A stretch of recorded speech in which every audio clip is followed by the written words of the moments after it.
এটা शोभनीय नुहे एभली कहीं हूँ राजनीति रे। हाँ मत भल लगे धर्मेंद्र प्रधान गोटे कथा किसी दिन तले कही प्रेस मीट्रे जे आमे राजनीति रे ठिया होइछु परस्पर विरोधी परस्पर को आरोप प्रत्यारोप करूँ आमे अभियोग करूँ सी आम विरुद्ध प्रत्याभियोग करेंगे किंतु राजनीति रे ठिया होइछु आमे कुंडाकुंडी होबुनी बोली सेमति किछि माने नै। बबी दास को जो गोटे कार्यक्रम से आलिंगन करथिले ताकू नै जो उत्तर से देइथिले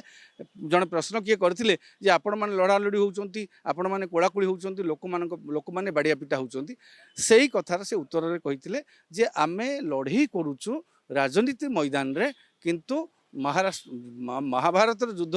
है राति युद्ध बंद होता से गोटे नीति नैतिकता भितर लड़ाई भी होची परस्पर आम शत्रु नुह प्रतिद्वंदी तेणु राजनीति रे ये जो प्रतिद्वंदी हवा किसी क्षति नुहे परस्पर विरोध अभियोग करवा सी अभियोग कर आ दोष दुर्बलता सी कह ता दोष से कह चलो कि हाथाहाथी भाया स्थिति यहाँ आदौ शोभनीय नुहे जो विधायक प्रार्थी मान क्षेत्र में मु भावुँ से